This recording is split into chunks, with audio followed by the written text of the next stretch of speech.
बच्चों, कल हम लोगों ने सदिश से संबंधित कुछ महत्वपूर्ण परिभाषाओं के बारे में अध्ययन किया।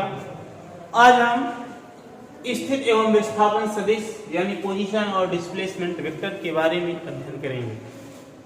जैसा कि आप जानते हैं कि किसी भी वस्तु की स्थिति मीन्स उसकी पोजीशन को व्यक्त करने के लिए हम इसमें ग्राफ के द्वारा व्यक्त करेंगे, यानी वेक्टर खींच करके। और वेक्टर आपको बताया गया कि ज्यामितीय विधि से खींचा जा सकता है, एरो बना करके। तो किसी भी वस्तु की स्थिर अवस्था अथवा गतिमान अवस्था को व्यक्त करने के लिए हम सबसे पहले एक मूल बिंदु मान लेते हैं O। इस माना किसी क्षण जो है वस्तु की स्थिति मूल बिंदु O पर है। अब किसी समयांतराल पश्चात यदि वस्तु बिंदु O से बिंदु P पर पहुंच जाती है तो बिंदु O से P तक हम बिंदु O को मूल बिंदु मान करके एक एरो बना लेते हैं। यह एरो OP सदिश का स्थित सदिश कहलाता है, जिसको हम स्थित सदिश को वेक्टर R के द्वारा प्रदर्शित करते हैं। तो किसी भी वस्तु के स्थित सदिश को व्यक्त करने के लिए हम सबसे पहले किसी बिंदु को मूल बिंदु O मान लेते हैं तथा किसी क्षण में जहां पर वस्तु पहुंचती है, मान लिया ये बिंदु P पर पहुंचती है, तो बिंदु O से P तक एक एरो यानी तीर बना लेते हैं। OP ही हमारा स्थित सदिश R होता है। इस तीर का प्रारंभिक बिंदु जो बिंदु O पर है टेल कहलाता है, और इसका जो नोक वाला भाग है यह इसका गाढ़ाग्र या शीर्ष कहलाता है। यदि किसी भी वस्तु के विस्थापन को प्रदर्शित करना है तो हम इस स्थित सदिश के सापेक्ष खींच सकते हैं कि अगर कोई बिंदु किसी समयांतराल T में बिंदु P पर है, ये आपका मान लिया मूल बिंदु है, मूल बिंदु के सापेक्ष आपका कोई गतिमान वस्तु ये बिंदु P पर है, जिसके लिए समयांतराल का मान है T, तथा यह मूल बिंदु के सापेक्ष किसी समय t डैश में बिंदु P डैश पर पहुंच जाती है।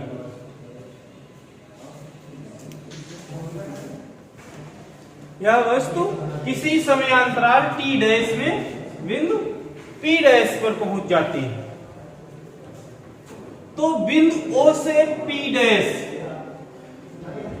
तक ये जो खींचा गया हमारा एरो है या सदिश है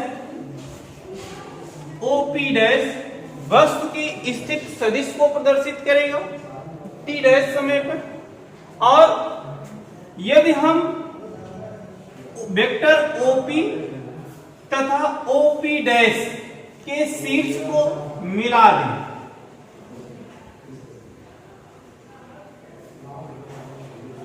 तो यह वेक्टर PP डैश हमारा स्थित सदिश के सापेक्ष इसका विस्थापन सदिश कहलाता है।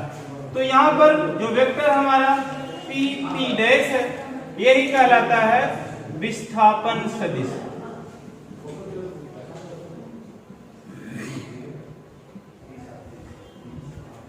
यदि हम प्रारंभिक बिंदु O के सापेक्ष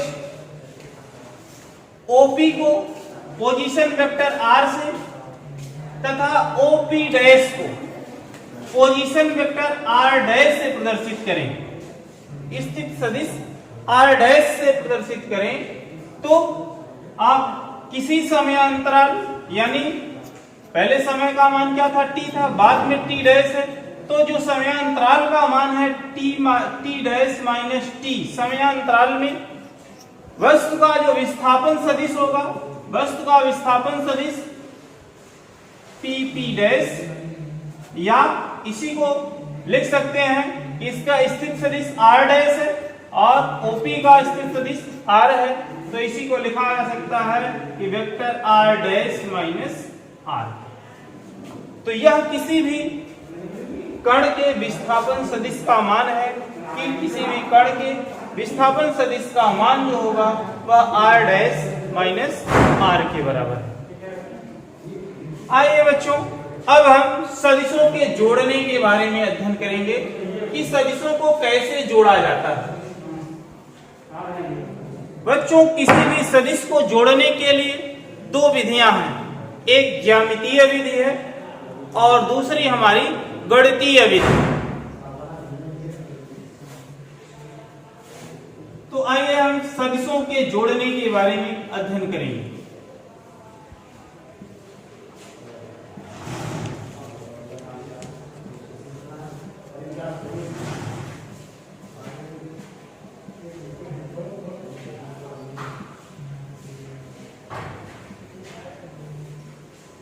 एडिशन ऑफ वेक्टर। बच्चों, सामान्य बीजगणितीय विधि से सदिशों को नहीं जोड़ा जा सकता है। इनको जोड़ने के लिए हम ज्यामितीय विधि से या वेक्टर की गणितीय विधि के द्वारा जो है हम जोड़ सकते हैं। तो सबसे पहले इसमें जो है दो विधियां आप पढ़ेंगे, जिसमें से पहली विधि है ज्यामितीय विधि।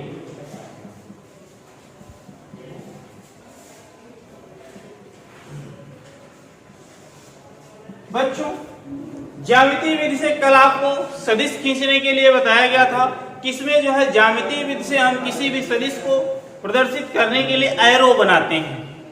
तो इसमें जितने भी आप सदिश देखेंगे वो आपको एरो के रूप में यानी तीर के रूप में प्रदर्शित मिलेंगे।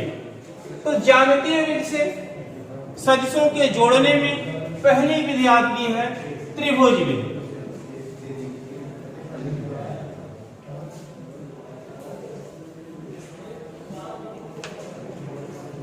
बच्चों, सदिशों को ज्यामितीय विधि या गणितीय विधि से जोड़ने के लिए हमें इस बात का ध्यान रखना होता है कि समान प्रकृति की ही भौतिक राशियां या समान प्रकृति की ही सदिश एक दूसरे के साथ जोड़े जाते हैं। जैसे अगर बल है तो बल के साथ, अगर वेग है तो वेग के साथ जुड़ेगा, अगर त्वरण है तो त्वरण के साथ जुड़ेगा। तो इसका हमें ध्यान रखना होता है कि समान प्रकृति की ही भौतिक राशियों को हम जोड़ या घटा सकते हैं। तो यहां से त्रिभुज विधि में अगर हम मान लें कि मान लिया हमें दिया गया दो सदिश, एक वेक्टर ए है और दिया गया दूसरा सदिश आपका वेक्टर बी। ये दो हमें सदिश दिए गए हैं, इन दोनों सदिशों को हमें जोड़ना है। तो सबसे पहले बच्चों कि किसी भी सदिश को जोड़ने के लिए हम इस बात का ध्यान रखते हैं कि यदि दो सदिश आपस में जुड़ते हैं तो एक सदिश का हेड होगा यानी शीर्ष होता है, तो दूसरे सदिश का टेल यानी पुच्छ होता है। तो किसी भी सदिश को जोड़ने के लिए इस बात का ध्यान रखा जाता है कि एक सदिश का हेड होगा तो दूसरे का जो है टेल होता है।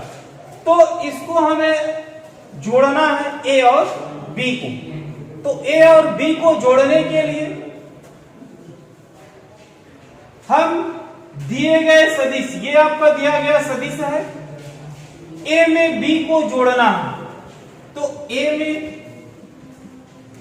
बी को जोड़ने के लिए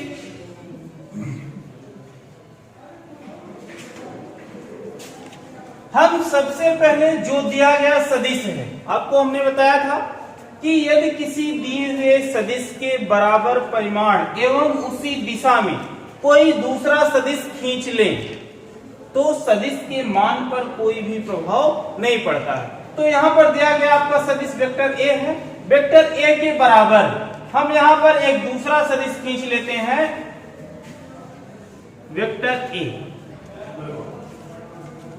सदिश खींचते समय बच्चों यह ध्यान रखना चाहिए कि जिस दिशा में दिया गया है उसी दिशा में जिस परिमाण यानी जिस लंबाई का है उसी लंबाई का खींचना चाहिए। अब वेक्टर ए हो गया, वेक्टर ए में बी को जोड़ना है। तो हमने अभी बताया आपको कि ए का हेड होगा तो बी का टेल होगा, एक का हेड होगा तो दूसरे का टेल होगा। तो ए में बी को जोड़ने के लिए हम वेक्टर ए के हेड से प्रारंभ करके वेक्टर बी खींच लेते हैं। जुड़ गया बच्चों कि ए में बी को जोड़ दिया गया। अब वेक्टर बी के हेड को वेक्टर ए के टेल से मिला देते हैं।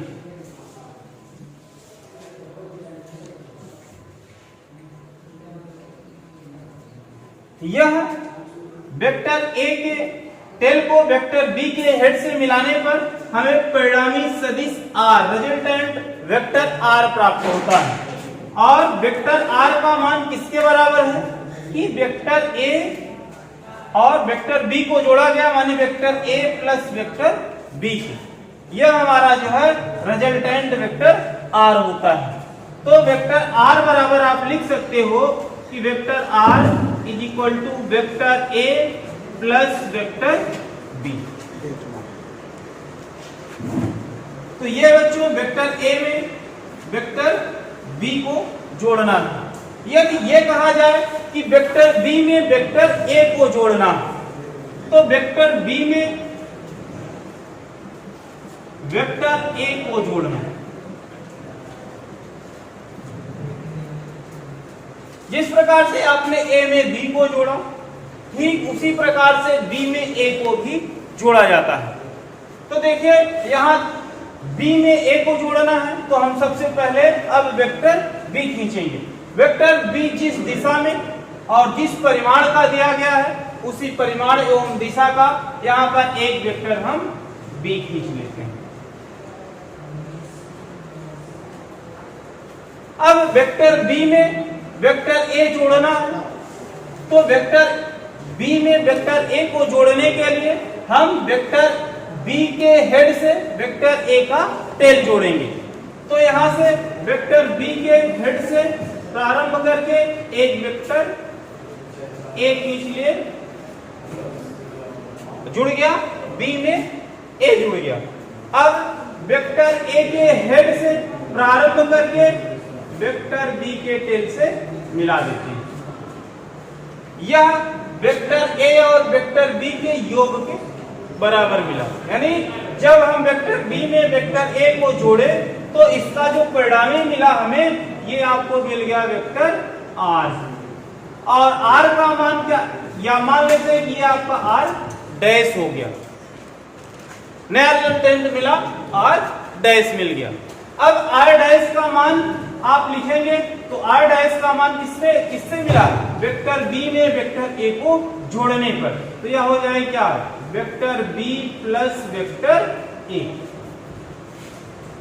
इस तरह से अगर हम देखें बच्चों ये ज्यामितीय विधि है, जिस लंबाई एवं जिस दिशा में सदिश दिए गए हैं यदि हम इन दोनों को ए में बी को जोड़कर और बी में ए को जोड़ करके देखें, अगर हम स्केल से या पटरी की सहायता से इसको खींचें तो हम देखेंगे कि जो हमारा यहाँ पर वेक्टर आर मिला है ए प्लस बी का परिमाण, वही परिमाण जो है बी में ए को जोड़ने पर भी मिलता है।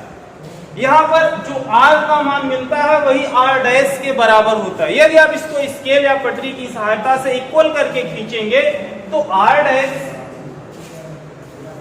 बराबर वेक्टर आर की, अर्थात इससे हम कह सकते हैं कि ए में बी को जोड़ दें या बी में ए को जोड़ दें तो दोनों का परिमाण जो है एक दूसरे के बराबर मिलता है। अर्थात कहा जा सकता है कि त्रिभुजों के जो योग की विधि है यह जो है क्रम विनिमेय होती है, यानी त्रिभुज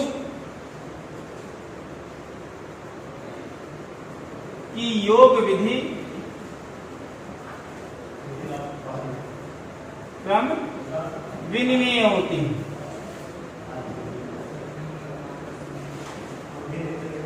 यानी इसके परिणामी पर कोई भी प्रभाव नहीं पड़ता है। तो ये बच्चों आपकी त्रिभुज विधि थी कि त्रिभुज विधि से किस तरह से सदिशों को जोड़ा जाता है। दूसरी विधि आपकी है समांतर चतुर्भुज विधि। तो दूसरी विधि आपकी है समांतर चतुर्भुज विधि, जिसमें हम दो सदिशों का जोड़ना समांतर चतुर्भुज विधि से सीखेंगे। कि यदि हम मान लिया दो सदिश ए और बी जो किसी समांतर चतुर्भुज की आसन्न भुजाओं को प्रदर्शित करते हैं, तो इनका परिणामी परिमाण व दिशा में समांतर चतुर्भुज के विकर्ण द्वारा प्रदर्शित होता है अथवा समांतर चतुर्भुज के आसन्न भुजाओं पर बने हुए कोण को समद्विभाजित करता है। जैसा कि अगर हम माने कि मान लिया दो सदिश ए और बी हैं, एक वेक्टर ए है और दूसरा वेक्टर जो है बी, जो किसी समांतर चतुर्भुज की आसन्न भुजा को प्रदर्शित करते हैं। तो हमने आपको बताया था कि यदि वेक्टर ए के बराबर कोई दूसरा सदिश वेक्टर खींच लें तो इसके मान पर कोई भी प्रभाव नहीं पड़ेगा। तो यहां से एक दूसरा सदिश हम वेक्टर ए के बराबर वेक्टर ए खींच लेते हैं और वेक्टर ए के हेड से प्रारंभ करके एक सदिश वेक्टर बी खींच लेते हैं। यदि हम वेक्टर ए और वेक्टर बी का परिणामी खींचें तो यह वेक्टर ए और वेक्टर बी का परिणामी वेक्टर आर होगा। अब बच्चों यहां से आर का मान किसके बराबर, यहां से वेक्टर ए और वेक्टर बी की योग के बराबर, क्योंकि ए और बी को जोड़ा गया है तो ये जो है ये परिणामी आर दर्शा रहा है या किसके बराबर, ए और बी के योग के बराबर है। या अगर इसको हम ऐसे ढक दें तो यहां पर देख रहे हैं आर का मान किसके बराबर होगा, वेक्टर बी और वेक्टर ई के योग के बराबर होगा। तो ये जो परिणामी आर है, आर का मान vector A plus vector B के बराबर है और यही क्या है, समांतर चतुर्भुज का विकर्ण भी है। तो ये जो परिणामी आर है वही क्या है, समांतर चतुर्भुज के विकर्ण द्वारा प्रदर्शित हो रहा है। या हम देखें यहाँ पर अगर हम कहें कि आसन्न भुजाओं द्वारा बना हुआ कोण आपका थीटा है, तो यह कोण थीटा इस विकर्ण द्वारा समद्विभाजित हो जाता है या दो बराबर भागों में विभाजित हो जाता है। तो इस तरह से कि ये आपकी समांतर चतुर्भुज विधि कि जिसमें यदि दो सदिश किसी समांतर चतुर्भुज की आसन्न भुजाओं को प्रदर्शित कर रहे हैं तो इनका जो परिणामी होगा आर या समांतर चतुर्भुज के विकर्ण के द्वारा प्रदर्शित होगा या इनके बीच बने दोनों आसन्न भुजाओं के बीच बने कोण को समद्विभाजित करेगा। तो ये आपकी थी समांतर चतुर्भुज विधि, जिसका आप प्रयोग भी लैब में करेंगे। थर्ड है आपकी बहुभुज विधि।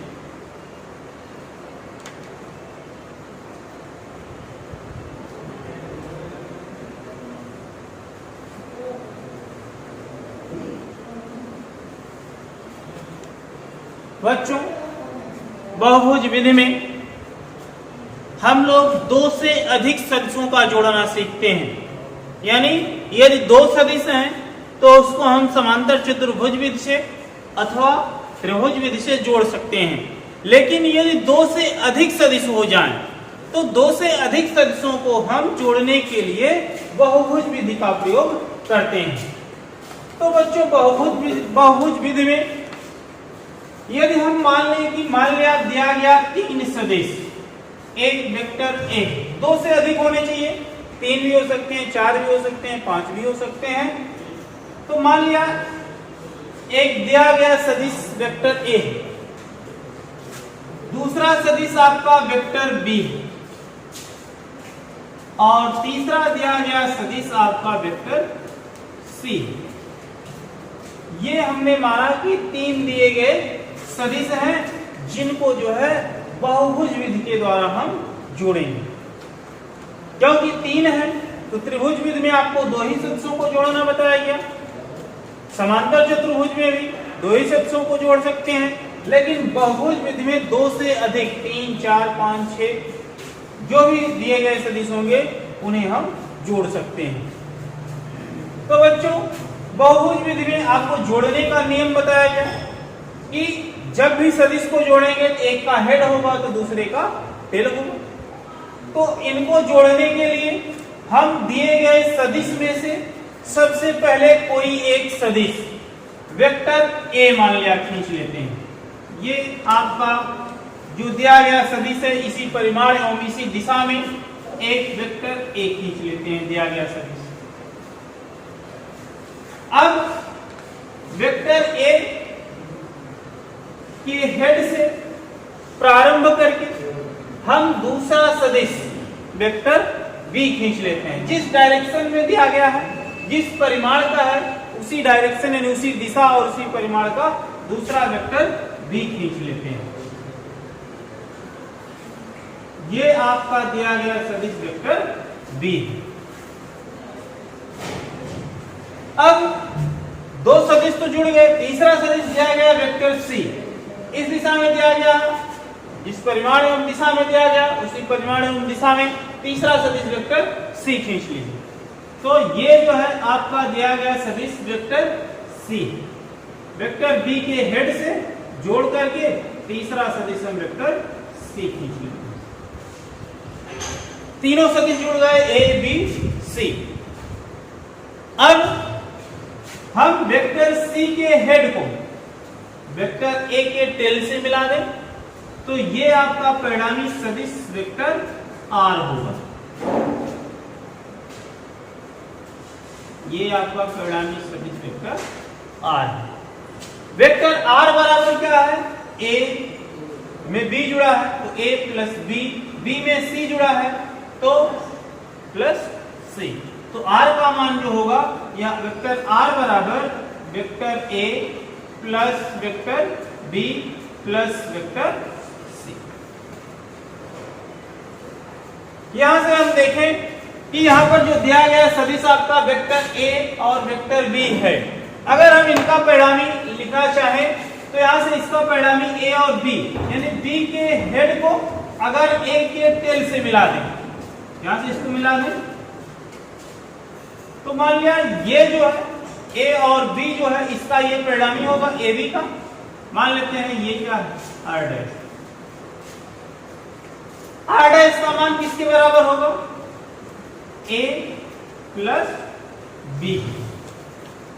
अब देखिए बच्चों यहां पर परिणामी ये आर डैश है, आर डैश में अगर ये आर डैश परिणामी इसमें सी जोड़ा गया है यानी ए प्लस बी बराबर आर डैश के, इसमें क्या है? सी जोड़ दिया गया तो यह किसके बराबर है? वेक्टर आर के।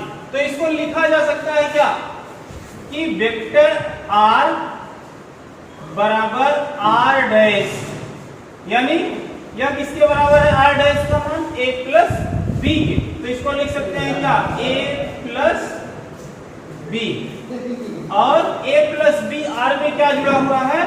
सी। तो इसको लिखा जा सकता है प्लस वेक्टर सी। अब बच्चों अगर हम यहां से देखें कि ये जो है वेक्टर बी और वेक्टर सी जुड़े हुआ है, यहां से यदि वेक्टर बी और सी का परिणामी खींचे, ये परिणामी कहलाएगा वेक्टर बी और सी का परिणामी, और इसको लिख देते हैं क्या? R double dash. या आर डबल डैश जो परिणामी है किसका परिणामी है? यहां से देख रहे हैं कि ये जो है वेक्टर बी है और इसमें वेक्टर सी जुड़ा है, और वेक्टर सी के हेड को वेक्टर बी के टेल से मिलाया गया है तो ये बी और सी का परिणामी है। और आर डबल डैश बराबर आप लिख सकते हैं क्या? आर डबल डैश बराबर vector B plus vector C है इसके बराबर। अब देखिए आर डबल डैश में अगर हम वेक्टर ए जोड़ दें, यहां से वेक्टर ए जुड़ा हुआ है तो यहां से अगर वेक्टर ए जुड़ा हुआ है तो R dash R double dash plus vector A का मान किसके बराबर है? अब ये देखिए इसका परिणामी हो जाएगा क्या? आर के बराबर। ये यहां से ये परिणामी आर डबल डैश है और इसमें क्या है? वेक्टर ए जुड़ा हुआ है तो ये हो जाएगा आर के, वेक्टर आर के। अब ये हो गया आर डबल डैश बराबर क्या? वेक्टर ए में क्या जुड़ा हुआ है? वेक्टर आर डबल डैश, यानी आर डबल डैश का मान किसके बराबर? बी प्लस सी के। तो इसी को लिखा जा सकता है क्या? वेक्टर आर बराबर वेक्टर ए। वेक्टर ए इसमें जुड़ा हुआ क्या, आर डबल डैश माने बी और सी का परिणामी, बी और सी का योग, तो ये हो जाएगा क्या, plus vector B plus vector सी।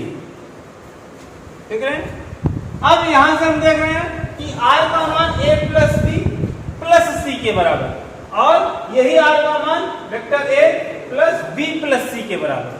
तो इस तरह से आप देख रहे हैं कि यहाँ पर जो परिणामी है वह इसके बराबर है और वही क्या है, इसके बराबर है। और यह आप गणित में पढ़े हैं कि a प्लस बी प्लस सी या a प्लस बी प्लस सी, यह जो है साहचर्य नियम है। यह देख रहे हैं, चाहे a में b प्लस सी जोड़ दें या फिर a प्लस बी में c को जोड़ दें, तो यह जो है परिणामी r में प्राप्त हो जाता है। तो इस तरह से आप कह सकते हैं ये जो हमारी बहुभुज विधि है, यह बहुभुज विधि हमारी योग के साहचर्य नियम का पालन करती है। तो आप लिखते हैं कि बहुभुज विधि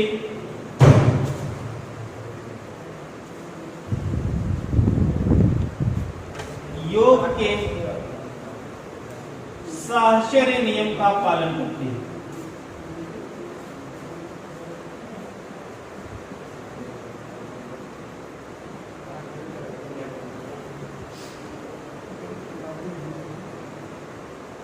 तो ये बच्चों ज्यामितीय विधि से सदिशों का जोड़ना था। अगर कोई भी सदिश आरेख के रूप में दिए गए हैं, यानी एक एरो के रूप में दर्शाए गए हैं, प्रदर्शित किए गए हैं, तो इसे हम जो है इन विधियों से जोड़ सकते हैं। तो ये आपकी ज्यामितीय विधि थी जिसके द्वारा सदिशों का जोड़ना बताया गया।